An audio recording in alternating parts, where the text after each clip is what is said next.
All ready? The subcommittee will come to order. The chair reserves the right to call for a recess at any time. And I'd like to remind members to keep their remarks unclassified so that we can keep the markup open to the public, if at all possible. Let me begin with an opening statement. Welcome to the annual markup of the subcommittee with probably the heaviest responsibility of any in Congress or the world, because authorizing nuclear weapons means that the fate of the nation and the planet is literally in our hands.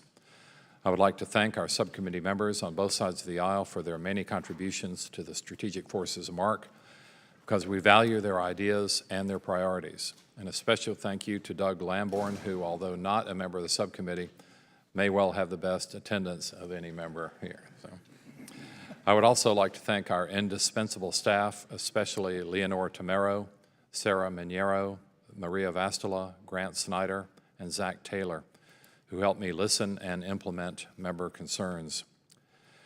The most important duty of our government is to defend the nation, and the number one priority of our Defense Department is to maintain safe, secure, reliable, and effective nuclear forces.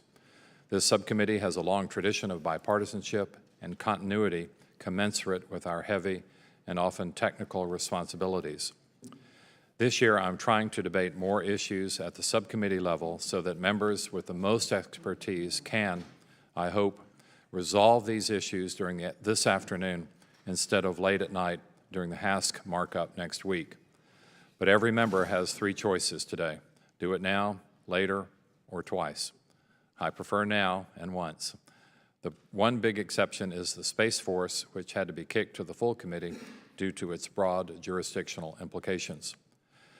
The mark was released last Friday, and for members who did not ruin their weekend by going over the 95 pages, I can either summarize it with the usual boilerplate or just say that at least 95% of it represents continuity with the policies of this subcommittee and of every presidential administration of both parties back many decades. That should reassure Americans and our allies, because the last 75 years have brought remarkable peace and prosperity. The three topics that are most likely to cause disagreement today are low-yield nuclear weapons, pit production, and the Open Skies Treaty.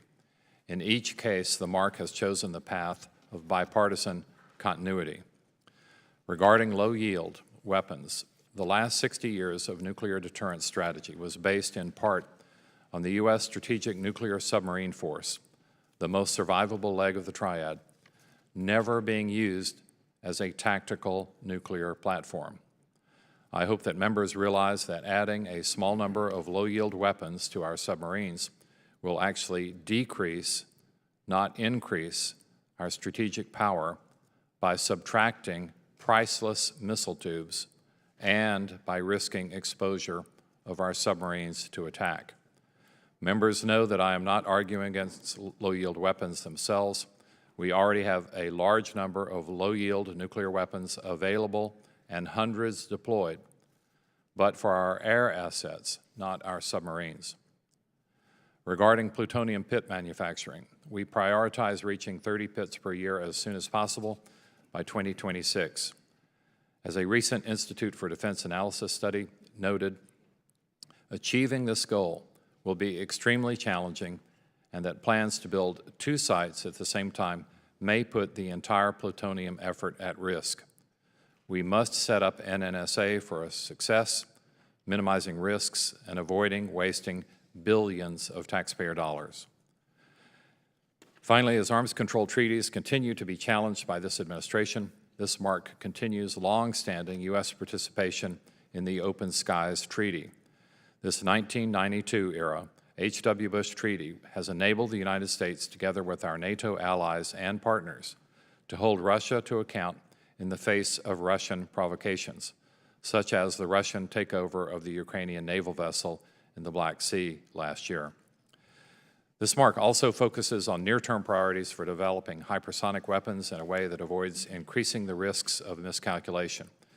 It directs the Secretary of the Navy to only pursue development of systems that can be launched from surface ships rather than submarine unique development. With regards to missile defense, this mark continues bipartisan efforts initiated over the past several years to increase capacity, capability, and reliability of our homeland and regional missile defenses. It also increases oversight of key programs and accountability, for example, requiring that technical issues discovered in the redesigned kill vehicle be addressed and the RKV be rigorously flight tested prior to procurement. For the third year in a row, this mark directs the Department to develop a space sensor that will track hypersonic threats in coordination with the newly established Space Development Agency and Air Force as they look to deliver a resilient, proliferated, low Earth orbit constellation. Lastly, the mark updates the national missile defense policy consistent with the 2019 Missile Defense Review, stating that defense of the United States includes missile defense against threats from rogue nations and reliance on the nuclear deterrent to deter attacks from near-peer adversaries. On space, it continues to provide the necessary authorities and tools the Department of Defense needs to protect our assets and to address increasing threats in space. For example, the mark contains a provision that improves resilience to positioning, navigation, and timing capacity and requires using commercial space situational awareness capabilities to support the warfighter as the program of record continues to be delayed. There will be issues that we disagree on, as was the case in past years, particularly since this is the most substantive mark that the subcommittee has had in many years. We should have these debates, particularly now among members who have the most expertise. What's most important is to do the right thing for America, regardless of politics. The issues are simply too important for us not to give them our best. The chair will now recognize Mr. Turner, the ranking member of the subcommittee, for any opening comments he would like to make. Thank you, Mr. Chairman. Well, first off, as you're aware, and we have discussed, I am very disappointed in this subcommittee mark. I do not agree that this is the most substantive mark that this subcommittee has undertaken. It is, however, the most partisan. All of the members on this side of the aisle are deeply disappointed in this mark. For all of my years on the House Armed Services Committee, subcommittee marks have been bipartisan. They've been representative of the comedy that the subcommittees and that the committee has enjoyed. This is not a bipartisan mark. This year's mark represents a significant deviation from that tradition of bipartisanship. While there is solid work contained in this mark, there are also provisions that I believe violate the principles of executive privilege, question the legitimacy of validated requirements for plutonium pit production, and continue placing us at a significant disadvantage with regard to Russia by prohibiting funds for the deployment of a low-yield ballistic missile warhead. Now, let's be clear. This is not an issue of our having differing legislative priorities. This is that many of the provisions that are in this mark we don't believe are appropriate for legislation. Taken in totality, this mark makes us less safe. It makes the Department of Defense less able to credibly deter our adversaries. It makes the National Nuclear Security Administration less able to provide a safe, secure, and reliable nuclear stockpile. Now, I've been on this committee 18 years, the entire time I've been on this subcommittee. I don't recall once, not once, that a subcommittee has had a partisan vote, certainly not this subcommittee. It's unfortunate on your first out as a chairman of the subcommittee that you would choose to take the subcommittee in this direction. Now, on the provisions that we're concerned about, there were no hearings where any of these provisions have been discussed. So we have had no discussion on the record concerning the consequences of these provisions, no discussions concerning the ramifications or the outcomes of the provisions that have been dropped in this bill.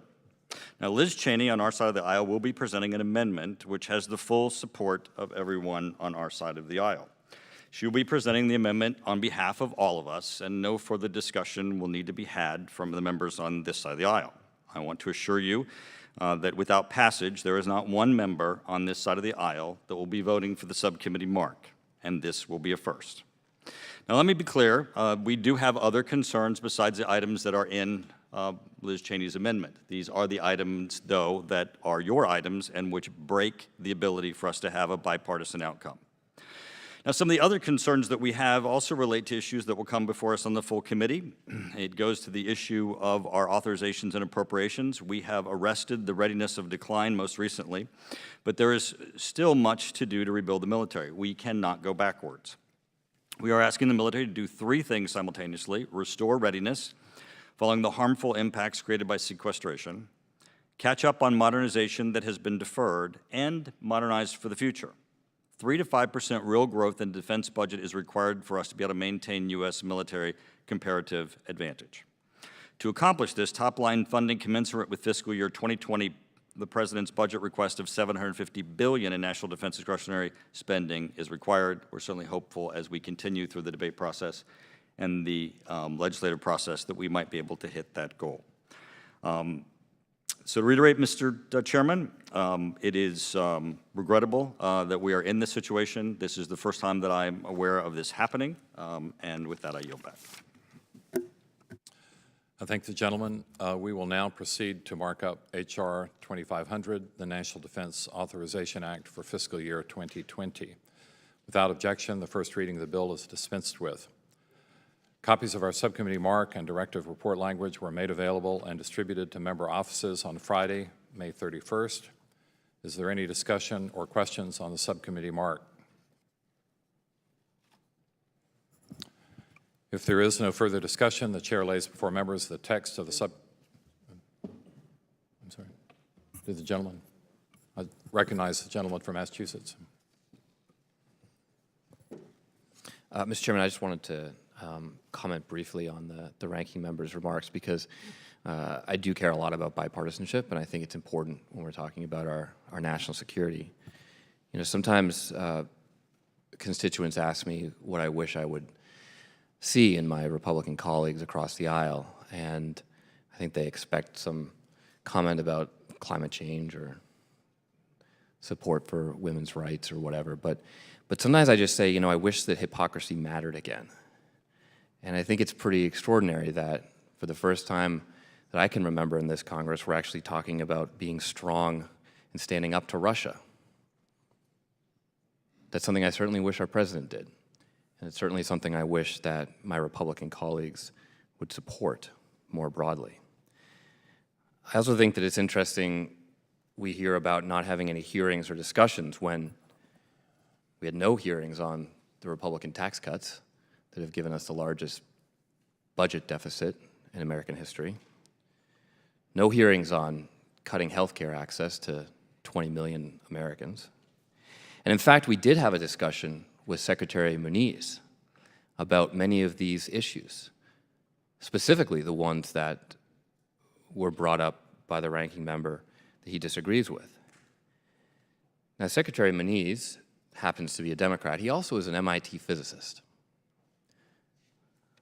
I know my colleagues across the aisle have a reputation for not believing in science, but you might want to at least listen to a scientist. There was only one Republican colleague who even showed up to that briefing to hear a physicist's remarks on why putting low-yield weapons on submarines is a bad idea for our national security and why we don't need to expand the number of plutonium pits that we're producing.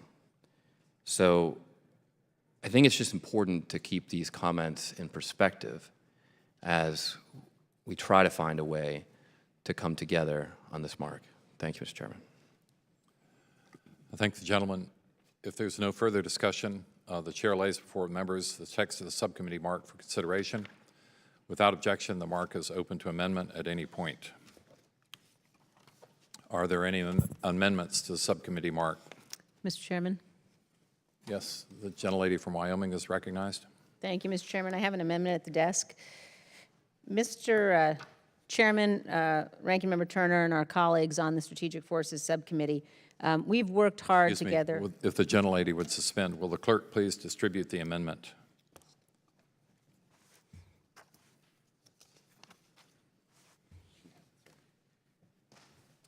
Without objection, the reading of the amendment will be dispensed with. The chair recognizes the gentlewoman for the purpose of explaining her amendment. Thank you very much, Mr. Chairman. We've worked very hard together on this subcommittee to advance our nation's most important national security initiatives, and the members of the committee have been doing so since it was formed. We've sat together in countless meetings, hearings, intelligence briefings. Every member on this subcommittee knows the threats we face and the investments that our adversaries have made and are continuing to make in weapon systems that threaten our homeland and our citizens. Historically, we have always been able to work in a fully bipartisan fashion. And yet, as we meet here this afternoon, the majority seems determined to end that bipartisan tradition. My colleagues and I have significant concerns with this mark and the damage it will do to our nation's strategic forces and to our national security.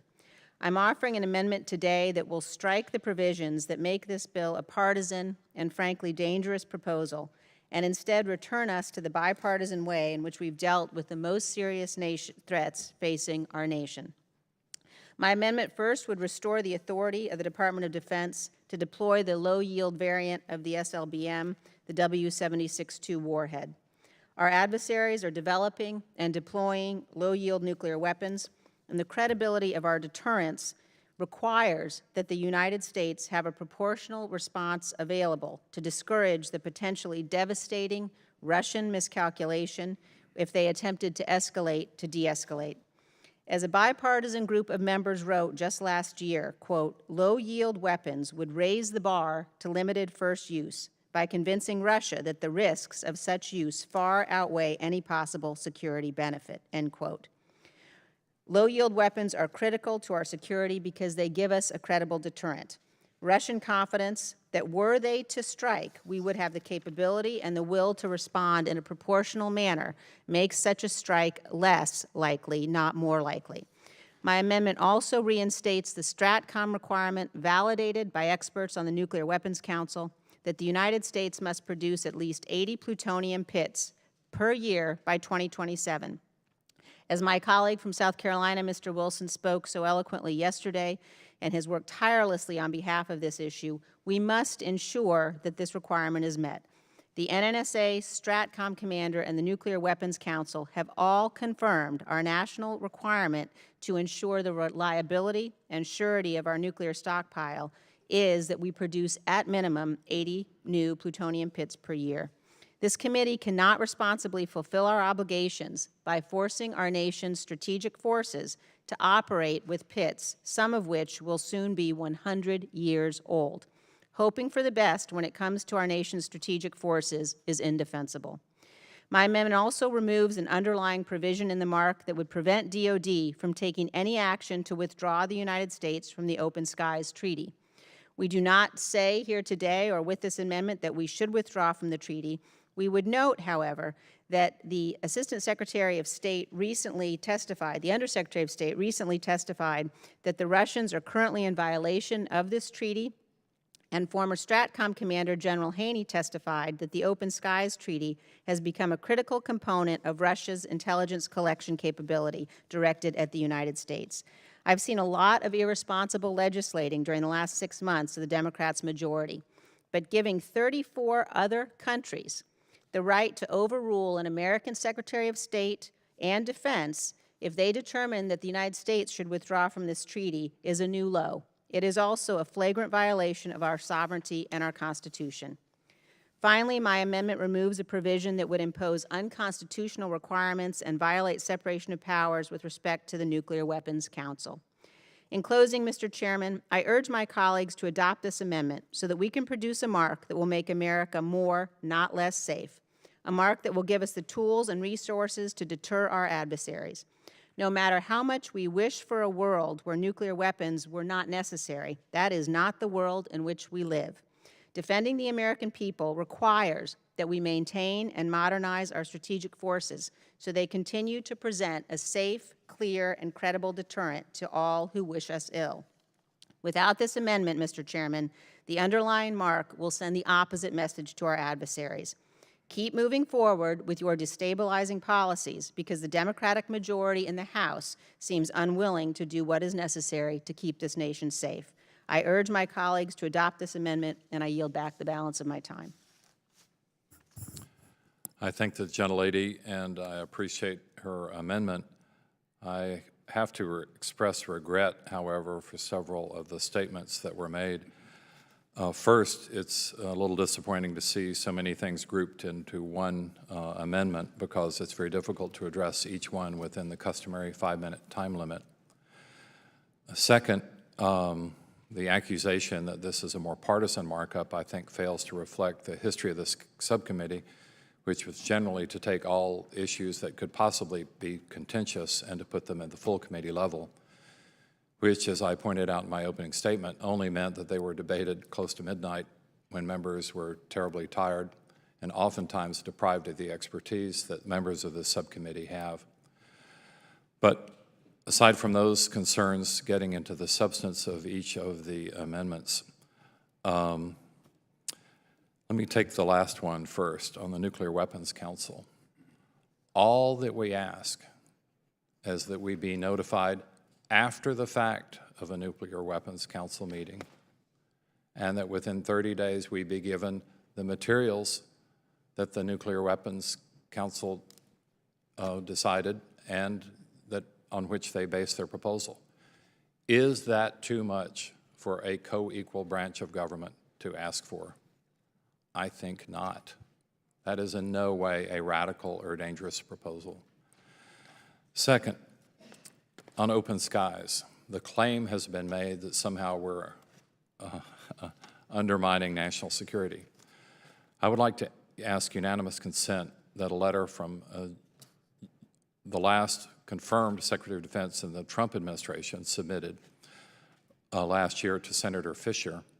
The letter is dated May 22nd, 2018, in which Secretary Mattis expresses his strong support for the Open Skies Treaty, which, as I may remind my colleagues, was originally an idea put forward by General Eisenhower. It was revived by President George H.W. Bush and has been a mainstay of European security ever since, including in the Ukrainian ship incident of 2018. Third, on the pit requirements, we are strongly for pit production, and we hope they can be produced economically and efficiently and at one location, because the cost estimate was $14 billion extra if we pursue 2 locations. This bill should not be about pork barrel spending for South Carolina or any other location. Let's do pits right. Let's do them quickly. Let's do them at Los Alamos. Finally, on the question of low-yield weapons, the gentlelady's comments implied that we are against low-yield weapons. The gentlelady must not have heard that we already have lots and lots of low-yield weapons. The only question we're debating here today should be about submarine safety. And hopefully all of us are incredibly focused and aware of the risks faced by a submarine crew that might launch one of these tactical weapons, might waste a missile tube on containing one of these weapons when submarines were supposed to be strategic and survivable elements of the triad. So I think that when properly considered, as I hope this committee would have been capable of doing, members will understand that the mark is strong on national defense, the mark is patriotic, the mark should be relatively uncontroversial because we agree on 95% plus of these issues. It is easy to highlight the differences. It is even easier to exaggerate those differences. But I think when properly and calmly considered, this mark is supported by, strong arguments that most members on both sides of the aisle should respond to. Is there any other debate on the amendment that members would like to pursue? Mr. Garamendi? I thought perhaps our Republican colleagues would want to come back and provide additional justification for these amendments. Apparently not. And Mr. Chairman, you very carefully and I think correctly laid out the objections that would be to these amendments. Taking them in order and perhaps repeating part of what you said, the open skies is for our benefit. It gives us, the United States, the opportunity to observe what's going on in Russia and the surrounding area. Why would we want to give that up? Now, true, Russia has the opportunity to observe here. It is in all of our interests, both countries, to have a very good understanding of what the other country is doing with regard to these particular world-ending weapons. And so that's what it's all about. This amendment would negate what is in the mark that basically says we want to keep the Open Skies Treaty in place. And indeed, we should want to keep it in place, citing the issue of the Russian interference in the Sea of Azov. You're quite correct. We were able to observe that and hold Russia accountable as a result of the Open Sky Amendment. With regard to the low-yield weapon specifically for use on a strategic asset, the submarines, you could not have said it better, Mr. Chairman. It is ridiculous to use our principal response mechanism to a nuclear attack, the one survivable principle and the platform from which most of our nuclear weapons would be launched, to turn it into a tactical, although a use of a nuclear weapon is hardly tactical, but presumably to respond to the Russian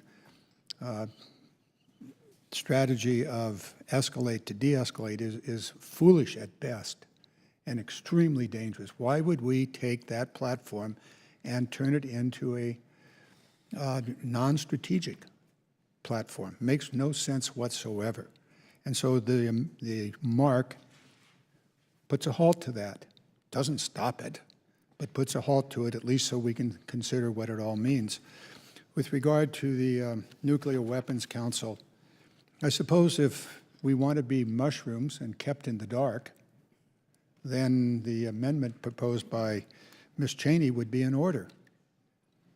But we have a responsibility.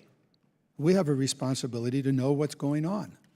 And the Nuclear Weapons Council, composed of the NNSA folks, Department of Energy folks, and the Department of Defense, can sit in a dark room and develop strategies, and we're in the dark.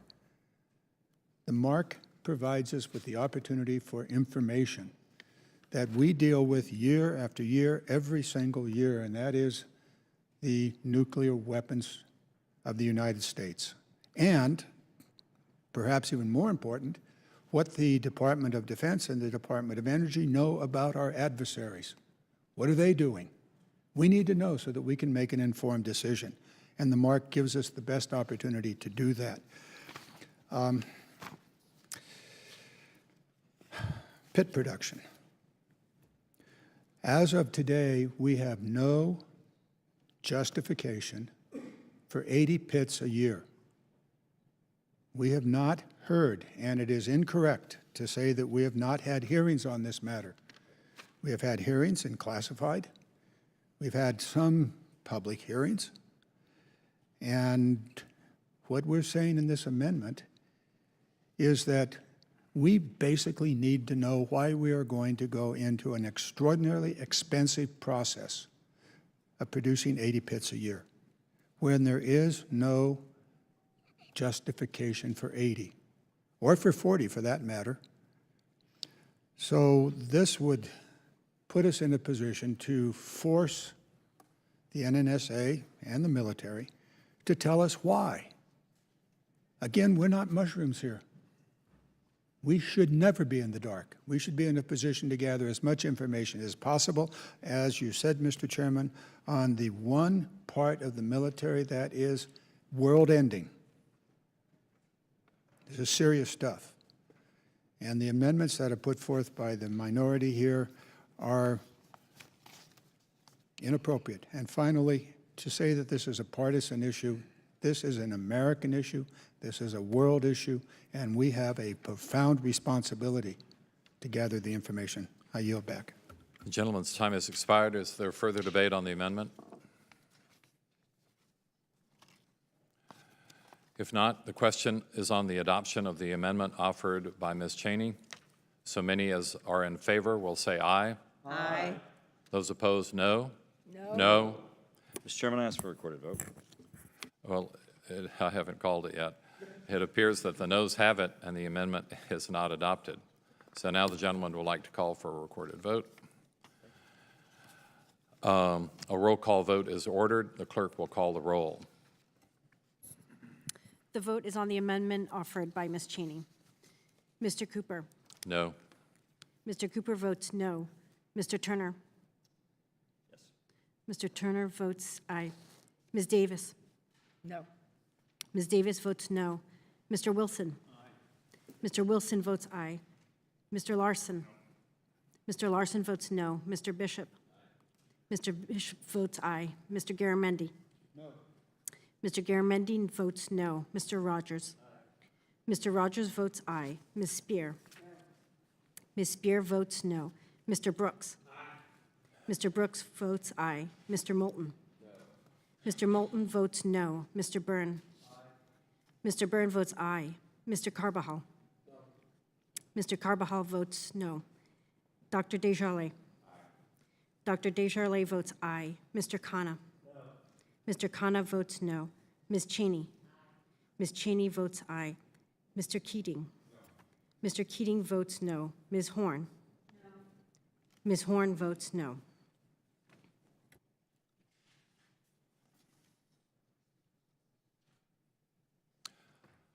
Are there any other members who have not voted? Does any member wish to change their vote? The clerk will report the tally. Mr. Chairman, the ayes are 8 and the noes are 10. The amendment is not adopted. Are there any additional amendments to the subcommittee mark? Hearing none, the question now occurs on the adoption of the mark. So many as are in favor will say aye. Aye. Those opposed, no. It appears the ayes have it, and the mark is adopted. Mr. Chairman, I request recorded vote. The gentleman calls for a recorded vote. A roll call vote is ordered. The clerk will call the roll. The vote is on the strategic mark. Mr. Cooper? Aye. Mr. Cooper votes aye. Mr. Turner? No. Mr. Turner votes no. Ms. Davis? Aye. Ms. Davis votes aye. Mr. Wilson? No. Mr. Wilson votes no. Mr. Larson? Aye. Mr. Larson votes aye. Mr. Bishop? No. Mr. Bishop votes no. Mr. Garamendi? Aye.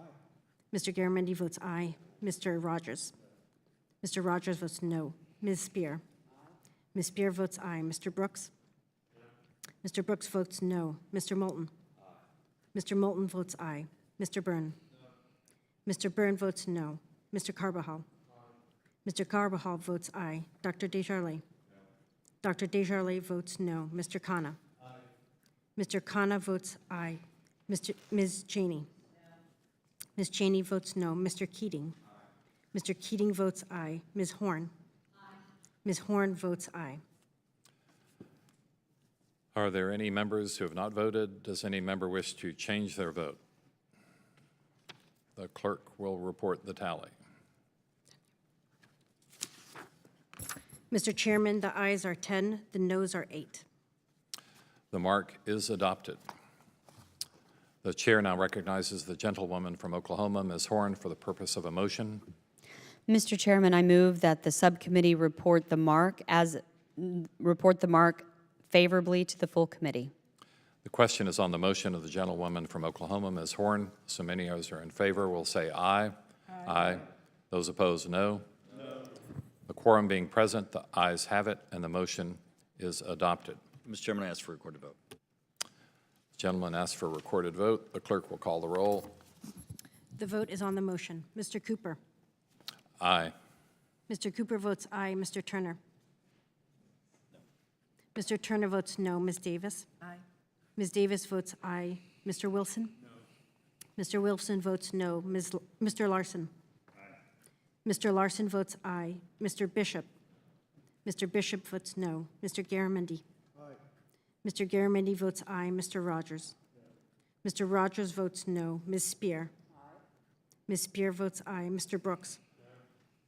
No. Mr. Brooks votes no. Mr. Moulton? Aye. Mr. Moulton votes aye. Mr. Byrne? Mr. Byrne votes no. Mr. Carbajal? Mr. Carbajal votes aye. Dr. Desjardins? Dr. Desjardins votes no. Mr. Khanna? Aye. Mr. Khanna votes aye. Ms. Cheney? Ms. Cheney votes no. Mr. Keating? Aye. Mr. Keating votes aye. Ms. Horn? Aye. Ms. Horn votes aye. Are there any other members who have not voted? Does any member wish to change their vote? The clerk will report the tally. Mr. Chairman, the ayes are 10 and the noes are 8. The quorum being present, the motion is adopted, and without objection, a motion to reconsider is laid upon the table. Without objection, members have 5 legislative days within which to submit written statements into the record. So ordered. I also ask unanimous consent that the staff be authorized to make necessary conforming technical and clerical changes and to remove from the mark provisions that would cause the mark to refer to other committees or would result in additional direct spending or would result in an earmark. Without objection, so ordered. There being no further legislative business before the subcommittee, this meeting is adjourned.